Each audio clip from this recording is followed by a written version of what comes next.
O texto que está projetado nessa transparência, o texto que diz respeito a essa pequena série, 1 Coríntios, capítulo 15, versículo 58, ele começa dizendo: portanto, meus amados irmãos, mantenham-se firmes e que nada os abale, sejam sempre dedicados à obra do Senhor, pois vocês sabem que no Senhor o trabalho de vocês não será inútil, não será em vão. Então, já cabe a primeira pergunta, para trazer você para o assunto desse momento aqui: como é que está a sua dedicação à obra do Senhor? O apóstolo Paulo está dizendo para que a gente não desanime, não se deixe abalar, para que a gente permaneça dedicado à obra do Senhor. Você está? Você tem estado dedicado à obra do Senhor? Ou não? Como está o seu compromisso? Eis o nosso tema. Mais ou menos. Às vezes mais, às vezes menos. Se não chove muito, eu estou dentro, conta comigo. Se o sol não está muito quente, pode até ser que eu vá. Isso é um compromisso que não é bem um compromisso, né? Imagina, você que é casado, o seu cônjuge vira para você: você me ama? Claro, quase sempre. Eu acho que você vai ter um problema se você der essa resposta. Mas na nossa relação de amor com Deus, muitas vezes a nossa resposta é essa: nós amamos a Deus, mas temos tantas outras coisas para ocupar o nosso tempo, não é verdade? Mas aí há um problema espiritual. E quem vai nos dizer que problema é esse é o próprio Jesus glorificado. Jesus que já morreu, já ressuscitou, já ascendeu aos céus e aparece para João no livro do Apocalipse. Fruto dessa conversa de João com o Cristo glorificado, surge o livro do Apocalipse. E no capítulo 3 desse livro, começa uma parte que a Bíblia chama de as cartas do Apocalipse às 7 igrejas. Isso é tema de mensagens. Mas eu quero ler para vocês apenas 4 versículos. Apocalipse 3, do versículo 13 ao 16. Aquele que tem ouvidos, ouça o que o Espírito diz às igrejas. Ao anjo da igreja em Laodiceia, escreva: essas são as palavras do Amém, a testemunha fiel e verdadeira, o soberano da criação de Deus. O que ele diz? Conheço as suas obras, sei que você não é frio e nem quente. Melhor seria que você fosse frio ou quente. Assim, porque você é morno, nem frio nem quente, estou a ponto de vomitá-lo da minha boca. Uau, essa palavra é pesada. Muitas vezes, nós como cristãos, achamos que no momento em que vamos para dentro da boca de Deus, de lá nada pode nos tirar. Mas o próprio Jesus está dizendo que se a nossa atitude diante do nosso compromisso com Ele for morna, que Ele pode até nos vomitar. É a palavra do Senhor. Então a gente tem que estar atento a isso, não é estar preocupado, perder noites de sono. Não, mas nós precisamos estar atentos, precisamos ouvir o alerta do Senhor e trazer esse alerta para a nossa vida. O que é que isso fala para mim? É assim que a gente lê a palavra de Deus, estudando a palavra de Deus, meditando. Não é só ler, não é só ler, é ler e buscar aplicar à sua vida. Será que isso é para mim? Será que eu, na minha jornada com Deus, tenho sido morno? O meu compromisso tem sido mais ou menos esteja sendo? Porque a falta de compromisso com a obra do Senhor, acabamos de ler isso, nos leva a uma atitude morna. Uma outra forma de mostrarmos isso, uma outra figura de linguagem, né? Morno não é nem quente nem frio, é uma figura de linguagem, mas tem outra, mais comum, né, para nós hoje em dia. Em cima do muro. E aí, você é quente ou é frio? Nem quente nem frio, estou em cima do muro. Não é assim? Na política tem isso também. Você é direita ou esquerda? Nem direita nem esquerda, eu sou em cima do muro. É uma realidade da nossa sociedade. Muitas pessoas não querem assumir compromisso com nenhum dos lados. Prefere se posicionar de uma forma intermediária e não assumir compromissos. E vejam, a principal causa da mornidão e do acima do murismo, criando um neologismo aqui para vocês, são as dúvidas. Quando nos enchemos de dúvidas, temos muita dificuldade em decidir. Vou descer do muro para que lado? É uma dúvida. Então quer dizer que eu não posso ter dúvidas? Não, claro que pode. É natural ter dúvidas. A questão é, o que é que você vai fazer com as suas dúvidas?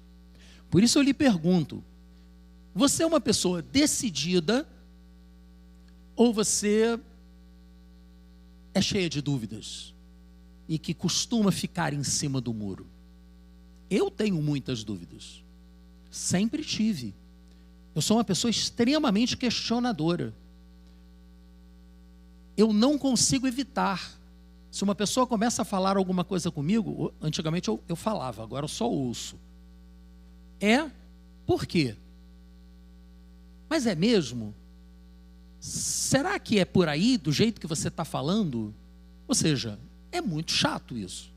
Muito chato. Você está falando com alguém, a pessoa fica te questionando o tempo inteiro, duvidando do que você está falando. Eu sou assim. É o meu natural. Mas, com o tempo, eu aprendi, com a ajuda de Deus, a não seguir por esse caminho. Mas a dúvida vem. É inevitável. É natural. Mas o fato da dúvida surgir naturalmente significa que eu não devo lidar com ela? Eu vou fazer aqui um paralelo. Tem uma passagem na Bíblia que eu gosto muito, que está em Efésios, capítulo 4, são só 2 versículos, 26 e 27.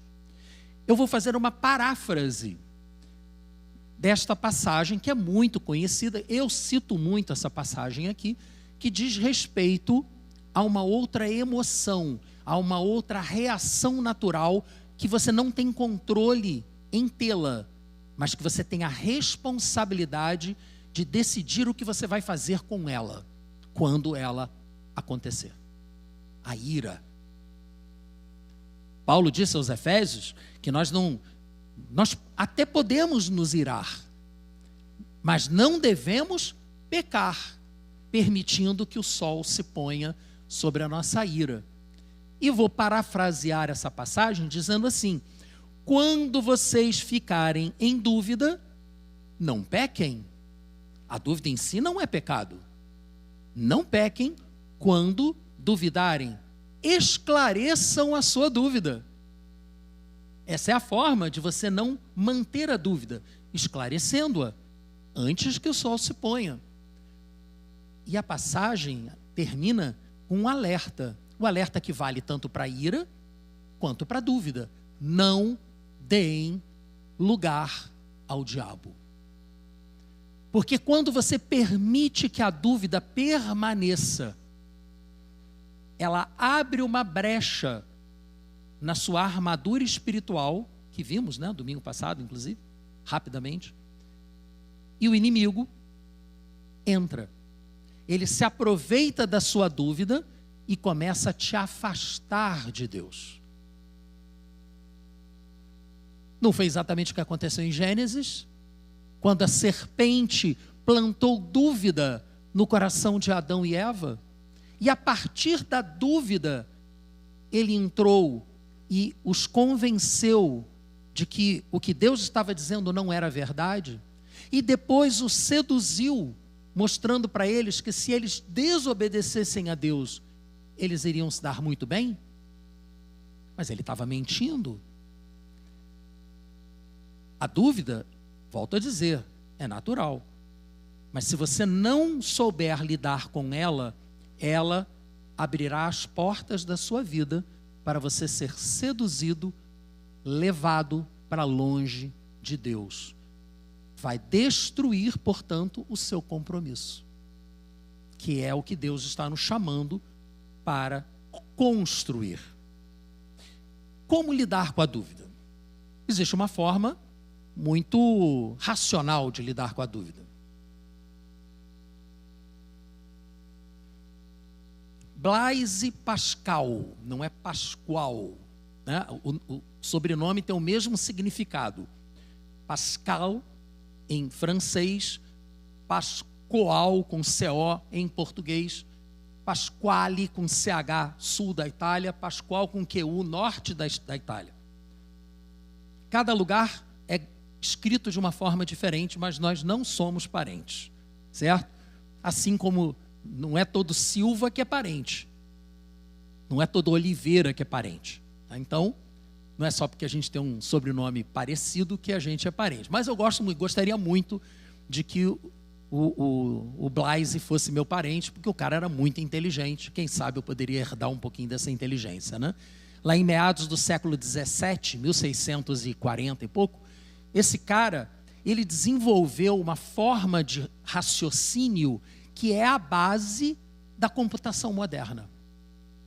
Ele começou a pensar de forma binária, sim ou não, ou isso ou aquilo, e dividir o raciocínio em escolhas binárias. É uma forma racional de você lidar com a dúvida. Um exemplo que ele nos apresenta num livro que não foi ele que escreveu o livro, ele escreveu o conteúdo do livro, mas seus pensamentos, aliás, o nome do livro é Pensamentos, Pensées em francês, não sei ler francês, li a tradução. A tradução é boa, pode comprar. Li os pensamentos dele, ele ia tendo os pensamentos e escrevendo, e quando ele morreu, pegaram aqueles pensamentos todos, compilaram e fizeram um livro. Nesse livro, ele trabalha a ideia da dúvida. E ele usa um exemplo, que eu vou mostrar aqui para vocês. Deus existe? Sim ou não? O que vocês acham? Sim ou não? Vejam que só tem duas opções. Não tem opção do meio. Ah, pode ser que exista. Não, se você fica em cima do muro, numa situação como essa, no fundo você está dizendo que não acredita. Ou é sim, ou é não. Ou é frio, ou é quente. Morno é frio. Ou Deus existe, ou Deus não existe. Ponto. Agora vem a segunda camada. Se você acredita que Deus existe, ou se você acredita que Deus não existe, existem duas possibilidades. Binário de novo. Quais são as duas possibilidades? Você pode estar certo ou pode estar errado. Não é verdade? Não é lógico isso? Não? Brilhante, lindo, lindo. Já fui professor de informática no passado, mas muito no passado. É lógico. Deus existe, sim ou não? O que eu acredito? Eu acredito que Ele existe. Tem duas opções. Eu posso estar certo ou posso estar errado. Se eu estiver certo e Deus existe, qual é a consequência? Vida eterna. A consequência é maravilhosa. O seu ganho é infinito. Deus existe, você crê que Ele existe, ganho infinito. E se você estiver errado? Você acredita que Ele existe e Ele não existe. Você vai ter uma perda, claro. Porque se você acredita que Ele existe, você acredita na palavra dEle que diz que você deve obedecê-lo. e ele diz que você não deve fazer um monte de coisa que o mundo diz que você deve fazer. Roubar, por exemplo, mentir, enganar, passar o outro para trás. Quem se deixa ser enganado merece ser enganado. Quem nunca ouviu isso? É uma ética de vida, né? Muito pouco ética na minha maneira de enxergar a realidade. Mas para quem não acredita que Deus existe, por que não mentir? Não haverá nenhuma consequência eterna. Mas se você acredita que ele existe e ele não existe, você tem uma perda. Você pode ser tratado como otário, por exemplo. Você pode ser passado para trás. Você pode não revidar. E aquilo não vai trazer nenhum benefício para você, porque Deus não existe. Então você vai ter uma perda. Vai ter uma pequena perda. Uma perda limitada. Agora vamos para a segunda opção. Deus não existe. Você acreditou que ele existe. Certo? Ele pode existir ou não. Agora você acredita que ele não existe. É a sua convicção. Deus não existe. Se você estiver certo, realmente Deus não existe, você vai ter um ganho na sua vida, porque você vai poder passar os outros para trás, não vai ter consequência nenhuma, né? Vai viver lá a sua vida toda, vai morrer e não vai ter consequência nenhuma, acabou tudo ali. Você vai ter um ganho que é finito, porque a sua vida é finita. Se você acredita que Deus existe e ele não existe, você tem uma perda finita. Se você acredita que ele não existe e ele realmente não existe, você tem um ganho, mas é um ganho finito também. Agora, se você acredita que ele não existe, mas ele existe, e a sua perda é infinita. É simplesmente a sua vida eterna. Talvez você pense assim, mas essa forma de lidar com a dúvida, essa questão existencial lidada dessa maneira, trabalhada dessa maneira tão binária, não, é racional demais para mim. Eu não quero lidar com a dúvida dessa maneira, não. Se isso, então aquilo. Não, eu não sou programador, eu não quero saber dessa maneira. Ok, então vamos para uma outra forma, para lidarmos com a dúvida. Porque o que interessa é lidarmos com a dúvida. A dúvida, que é o grande inimigo da fé, que é o grande inimigo do compromisso com Deus, e que Deus disse para a gente que a gente tem que manter o compromisso. Porque se a gente ficar em cima do muro morno, haverá consequências. Como lidar com a dúvida? Poderia ser desse jeito pascualino, mas pode ser de uma outra forma também. E é por isso que eu peço que você abra a sua Bíblia em 1 Reis, capítulo 11.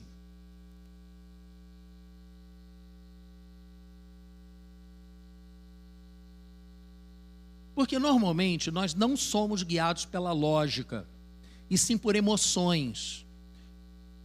Tanto é assim que Deus alertou o seu povo, antes que eles entrassem na terra prometida, Deus avisou: cuidado, vocês vão se relacionar com outros povos, esses outros povos têm outros deuses, que não são deuses de verdade, e vocês serão seduzidos, vocês serão levados a se afastar de mim, e quem se afasta de Deus sofre consequências.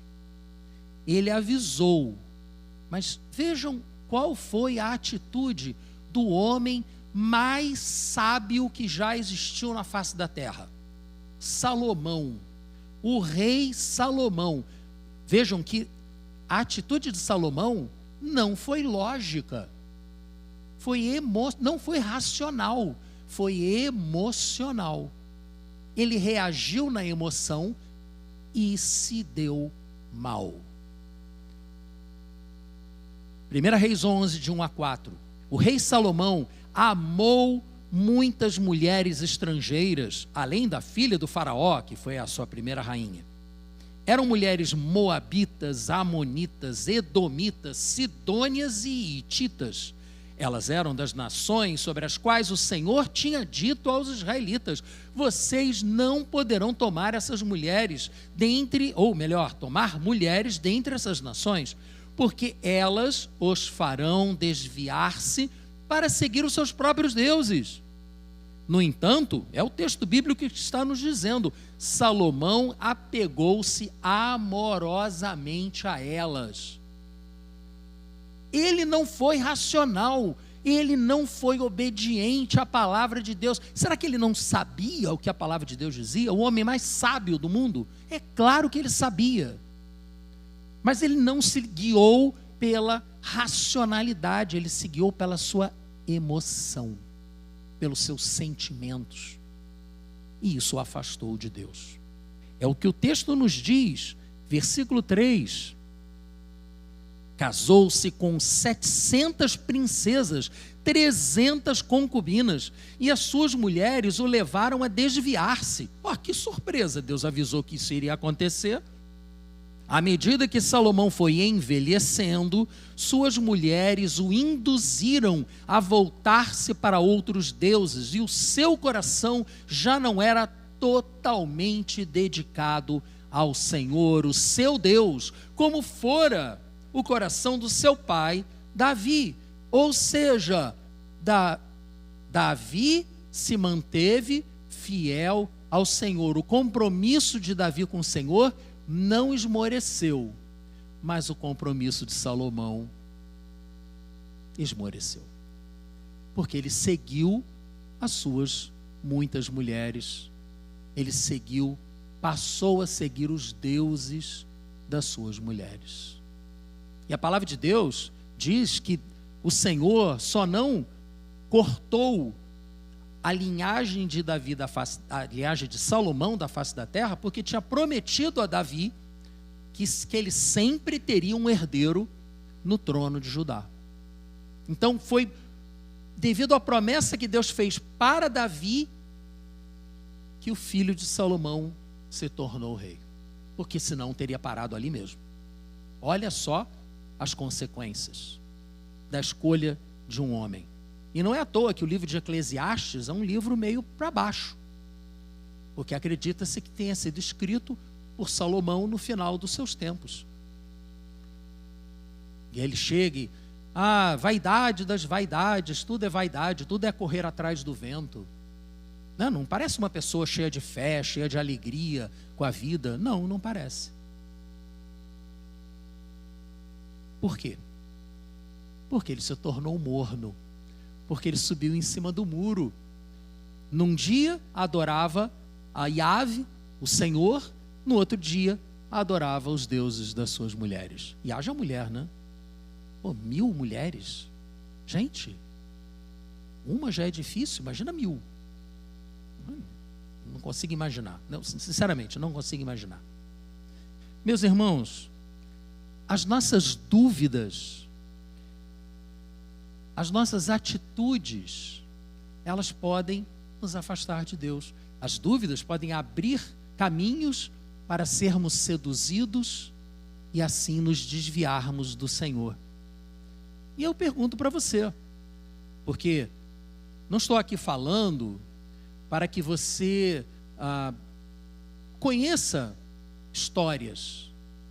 É legal, contar história é muito legal. Mas o nosso propósito principal é trazer essas histórias para a nossa vida, aplicá-las à nossa vida e buscar respostas diante do Senhor. Pai, isso é para mim? Isso tem a ver comigo? Será que eu estou morno e não percebi?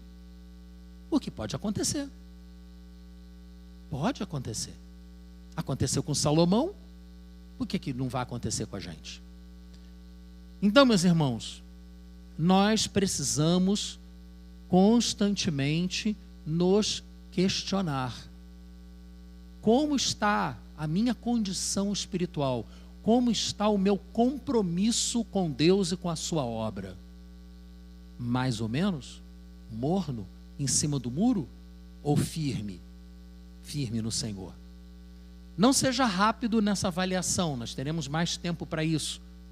Mas vejam, o fato é que o exemplo de Salomão não foi suficiente para que os reis que lhe seguiram aprendessem com o erro de Salomão. Gente, estava escrito na palavra que Salomão tinha perdido a graça de Deus por conta das suas escolhas. Estava lá. Mas, se você avança um pouco aí no livro de 1 Reis, para o capítulo 16,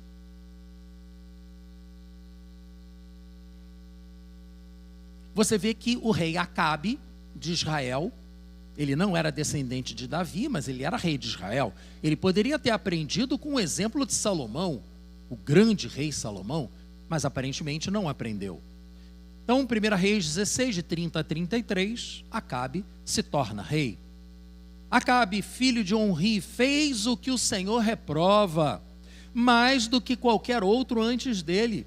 Ele não apenas achou que não tinha importância cometer os pecados de Jeroboão, filho de Nebate, pecado da idolatria, tá, gente? Jeroboão foi o primeiro rei de Israel quando Israel se separou de Judá, e ele, para que o povo de Israel não fosse adorar a Deus em Jerusalém, e ele perdeu o controle sobre o povo, ele criou um templo paralelo, um templo 2.0 em Samaria, em Betel, e lá ele colocou estátuas de touros para serem adoradas. E aí, com isso, ele mesmo acabou sendo amaldiçoado, e os reis de Israel, de uma forma geral, não foram muito bem sucedidos espiritualmente. Houve exceções, mas de uma forma geral os reis de Israel foram muito ruins. Esse era o pecado de Jeroboão. Mas o texto nos diz aqui que ele não apenas manteve-se nos pecados de Jeroboão, mas ele também se casou com Jezabel, filha de Etbaal, rei dos Sidônios, e passou a prestar culto a Baal e a adorá-lo. Versículo 32, no templo de Baal, que ele mesmo tinha construído em Samaria, quem? Acabe. Ele mesmo ergueu um altar para Baal e fez também um poste sagrado. Ele provocou a ira do Senhor, o Deus de Israel, mais do que todos os reis de Israel antes dele. Vejam que a falta de compromisso de Acabe causou a reação de Deus, não apenas sobre Acabe, mas sobre todo o povo. E eles sofreram uma estiagem terrível. Por que Deus puniu o povo de Israel todo com a falta de chuva? Porque eles estavam adorando o Deus Baal. E o Deus Baal era o Deus da chuva.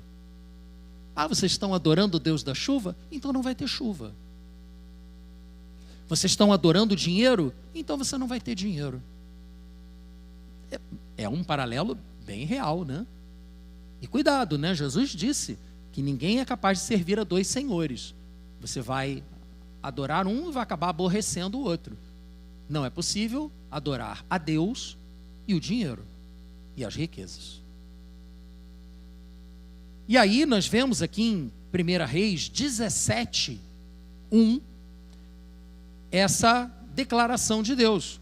Ora, Elias, o tesbita de Gileade, disse a Acabe: juro pelo nome do Senhor, o Deus de Israel, a quem sirvo, que não cairá orvalho nem chuva nos anos seguintes, exceto mediante a minha palavra. E aí, a partir desse momento, nós lemos no texto bíblico tudo o que aconteceu em Israel, tudo o que aconteceu com a vida de Elias. É um texto muito interessante para lermos. Várias pregações são feitas em cima dessa passagem, em que quando finalmente a água acaba, Elias é mantido vivo por corvos que vêm trazer comida para ele. São coisas assim, muito, muito bacanas. Mas eu vou ter que pular isso tudo e vou direto para o momento da decisão. Porque depois de 3 anos de seca, de Elias ter sido sustentado de forma sobrenatural, chegou o momento da decisão. Chegou o momento de sair de cima do muro. 1 Reis 18, de 16 a 46. O nome da passagem, Elias no Monte Carmelo. Eu vou começar a partir do versículo 17. Acabe tinha mandado buscar Elias. Acha esse cara, eu preciso que vocês capturem esse maluco que está fazendo parar de chover aqui. E finalmente acharam Elias. E Acabe foi até Elias. O rei foi atrás do profeta. Quando viu Elias, Acabe lhe disse, versículo 17, é você mesmo, perturbador de Israel? Mas Elias respondeu, não tenho perturbado Israel, e sim você e a família do seu pai. Vocês abandonaram os mandamentos do Senhor e seguiram os sacerdotes de Baal, os Baalins. Agora convoque todo o povo de Israel para encontrar-se comigo no Monte Carmelo e traga os 450 profetas de Baal e os 400 profetas de Azerá que comem à mesa de Jezabel. Acabe então convocou todo Israel e reuniu os profetas no Monte Carmelo. Elias dirigiu seu povo e disse, como está aqui projetado, até quando vocês vão oscilar entre duas opiniões? Até quando vocês vão ficar em cima do muro? Até quando vocês vão manter a dúvida? Se o Senhor é Deus, sigam-no. Mas se Baal é Deus, então sigam-no. Mas o povo nada respondeu. Uau! O povo estava em cima do muro e não conseguia descer, não conseguia se decidir. Mas eu volto a dizer, se na situação de Deus existe ou não existe, você se posiciona como não sei, no fundo você não acredita que ele existe. Aquele povo, o povo de Israel, ali reunido no Monte Carmelo, ao não responder ao profeta, estava por omissão respondendo que não cria no Senhor, o Deus Criador dos céus e da terra. Esse é o risco que nós corremos, se permitirmos que a dúvida domine a nossa mente. Ela acaba com o nosso compromisso e a gente fica em cima do muro, às vezes até se dizendo crente, mas não crê, ou pelo menos não vive como se cresce. Como você responderia? E aí? Quem é Deus? Quem é o Deus da sua vida? Pense nisso. Como seria resolvido esse problema? Esse dilema? Essa dúvida? Como ela seria resolvida? Por meio de um desafio? O desafio seria um sacrifício apresentado aos deuses. Elias apresentaria um sacrifício a Yahvé, o Senhor, Deus dos exércitos. E os profetas de Baal e de Azerá ofereceriam um sacrifício ao seu Deus, a Baal e a Azerá. Cada um com o seu novilho. E o desafio começou com os profetas de Baal. Eles foram, cortaram o novilho em pedaços, colocaram sobre a lenha e começaram a clamar aos céus que descesse fogo dos céus. Um desafio tremendo. O Deus verdadeiro fará descer fogo sobre o seu holocausto. E aí, profetas de Baal topam o desafio? Vamos lá. Eles toparam. Eles acreditavam realmente que Baal era Deus. Eles não estavam em cima do muro, como o povo de Israel. Eles acreditaram e aceitaram o desafio e foram. E começaram a pular, dançar, cantar, se flagelar. Eles se cortavam. A história nos diz isso. E se cortando e nada de descer, e gritando e cantando e nada de descer. E aí, quando a gente lê o texto, eu adoro a ironia. A Bíblia, ela tem trechos irônicos, deliciosos. Porque Elias vira e fala assim, ué, ainda não desceu o fogo do céu? Canta mais alto. De repente o Deus de você está dormindo ou está fazendo outra coisa, não está prestando atenção. O tempo passa, nada acontece, e aí 1 Reis 18, 36 e 37. Antes disso, quando chega a hora do sacrifício, o que é que faz o nosso amigo Elias? Vejam, ele colocou-se à frente e orou ao Senhor. Ele preparou o sacrifício dele para não ter dúvida nenhuma, com água.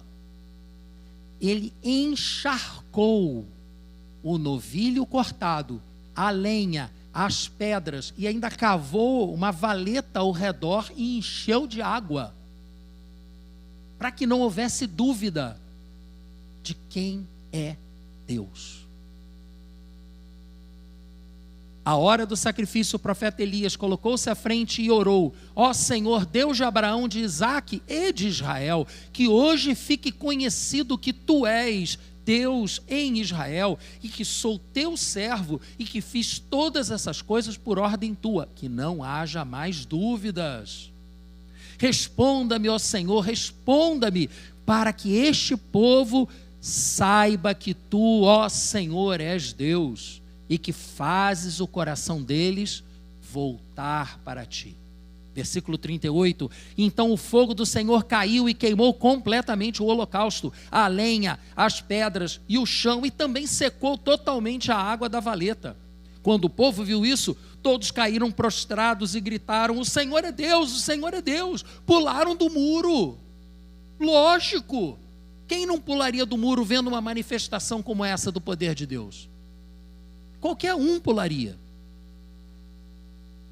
Mas hoje em dia não é bem assim que Deus age. Deus se manifesta, Deus opera sinais grandiosos. Eu já vi sinais maravilhosos, inclusive na minha própria vida. Eu já vi curas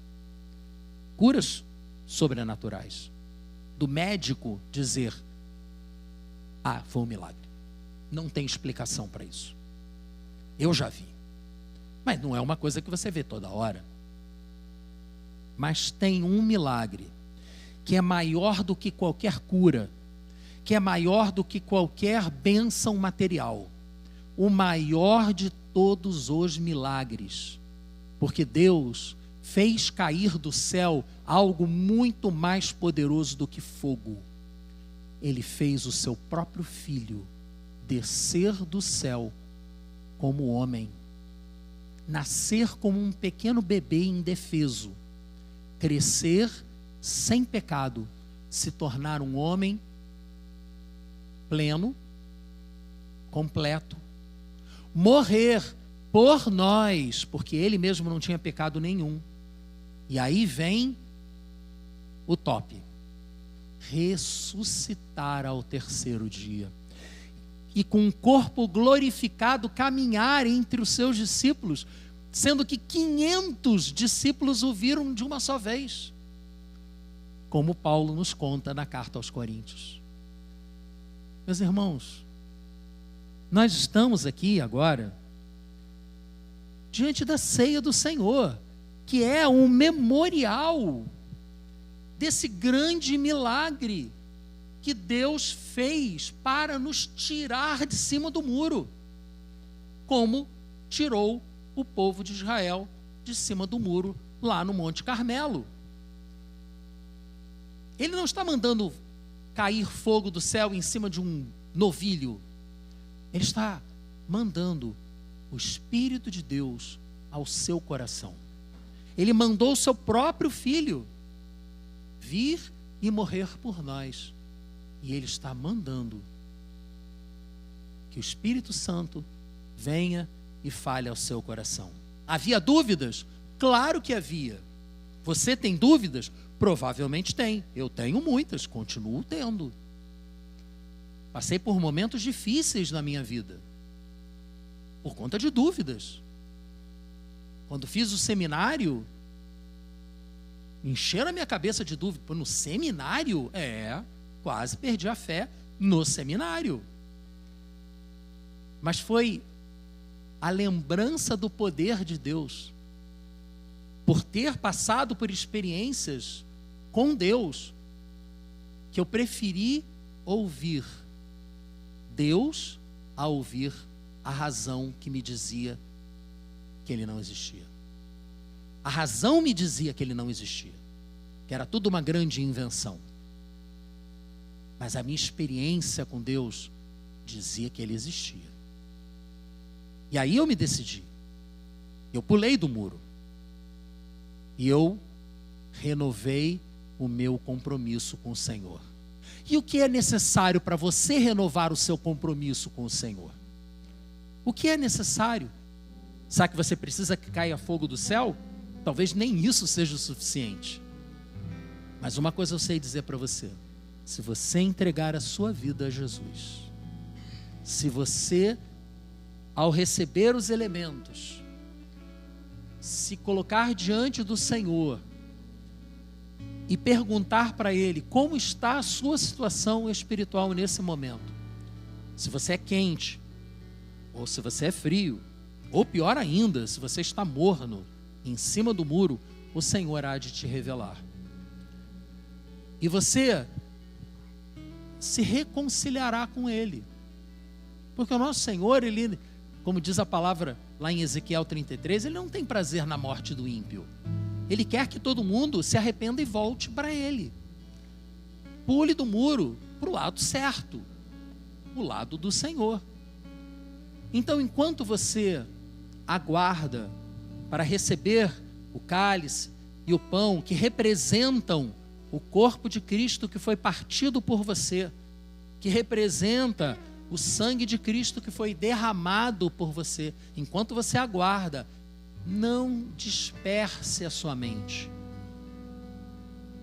Teremos aqui uma música suave, mas você questione-se, pergunte para Deus: como está a minha condição espiritual?